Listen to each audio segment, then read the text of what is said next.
Monsieur Barry, quelle est votre lecture sur cette transition et quelles sont vos propositions pour une sortie de crise, pour une transition réussie?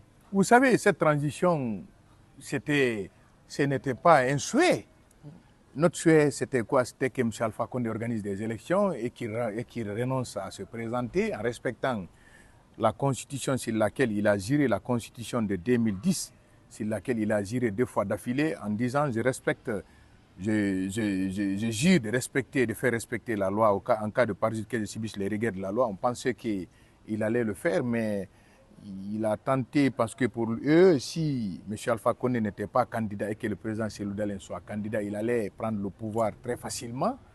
Voilà pourquoi les gens ont poussé M. Alpha Condé à se présenter en violation de la constitution de 2010.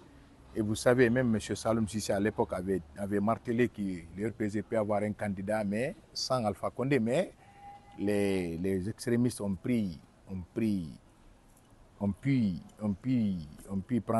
dominer cette déclaration et finalement M. Alpha Condé s'est présenté. Vous savez, le président Cellou Dalein avait gagné les élections et par après, il a déclaré sa victoire. Vous savez, il y a eu plus de 53 morts. Un an après, ces militaires-là, vous savez, à l'époque, le président Cellou Dalein était interdit de voyager, notre siège était cadenassé ici là. Notre Kizé était cadenassé et finalement, le 5 septembre, on avait plus de 700 et quelques militants à la maison centrale, responsables et militants à la maison centrale. Et vous savez, le 5 septembre, il y a un colonel qui s'est évadé, qui s'est emparé du pouvoir en faisant un discours que nous avions tous accepté, mais il avait dit qu'il est venu pour un consensus, il a fait une charte unilatérale, tout ça là, mais on a pensé que c'est un homme doux qui est venu pour réconcilier les Guinéens. Il a dit qu'aucun Guinéen ne mourra pour la politique, qu'il faut tuer l'ethnie. On a cru en lui, mais au fil du temps, nous avions compris que ce n'étaient pas les propos qu'il a dit, à l'époque, sont diamétralement différents de ce qui se passe sur le terrain. Et vous avez vu aujourd'hui, lui qui avait dit qu'aucun Guinéen n'allait mourir pour la politique, on a plus d'une quarantaine de jeunes qui sont faussés par balle. Et par après, jusqu'à présent, le président Cellou Dalein a été mis en exil, forcé parce que d'abord, ceux qui ne comprennent pas, le président Cellou Dalein, on est venu ici, ils se sont attaqués à sa maison, soit disant que ce n'est pas pour lui, alors qu'il n'avait aucune preuve.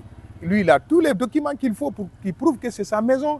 Ils ont utilisé la force, ils ont balayé la justice, ils ont utilisé la force. À l'époque, vous vous souviendrez, le colonel Bala Samoura, le colonel Sadiba sont venus chez lui pour venir détruire d'abord, pour qu'il quitte à la maison, armé jusqu'aux dents. Et finalement, ils sont venus démolir sa maison. Ils ont construit une école en moins de 6 mois. Ne pas oublier aussi M. Sidi Touré, lui aussi, ils l'ont déguerpi de sa maison. Et finalement, au fil du temps, le président Cellou Dalein a pris un congé. Et c'est derrière lui, ils ont fomenté ce fameux Air Guinée. Finalement, Mamadou Sylla, qui était acquéreur de cette compagnie-là, a essayé de mettre en brèche toutes les accusations infondées contre le président. Et à date, il y a eu les forces vives qui ont manifesté. Il y a eu plus de combien de jeunes qui sont faussés. Et aujourd'hui, vous avez la situation, même vous, la presse, aujourd'hui, vous êtes en danger. Oui, hein? les sites Internet, on a coupé l'Internet. Tout ça, là, aujourd'hui, vous voyez, notre pays, aujourd'hui, se trouve dans une situation extrêmement délicate. Au-delà de tous ces problèmes, quelle solution proposez-vous pour Non, la seule solution, c'est quoi? La seule solution est que le colonel Doumbouya comprend que le chemin qu'il est en train d'emprunter, c'est un chemin qui n'a pas d'aboutissement. C'est un chemin, d'abord, nous sommes dans un blocus, nous sommes dans un statu quo. Le pays, l'immobilisme est là. Je crois que la meilleure façon pour lui, c'est encore une fois de revenir sur son discours du 5 septembre, car il n'est jamais trop tard pour bien faire, de comprendre que la situation ne lui est pas favorable.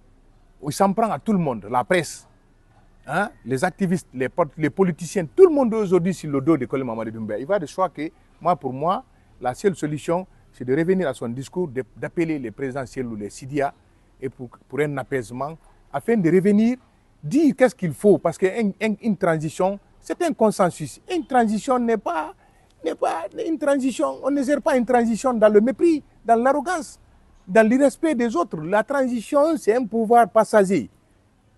Une transition est éminemment politique. Une transition n'est pas développement. Est-ce que vous comprenez? Parce qu'aucun partenaire au développement ne va financer une transition. La seule chose qu'on finance pour financer une transition, c'est le retour à l'ordre constitutionnel. C'est ce que le colonel Mamadi Doumbouya ne comprend pas. Et s'il veut qu'il y ait l'accalmie, qu'il y ait la paix, il n'a qu'à revenir sur son discours du 5 septembre. Tout va rentrer dans l'ordre.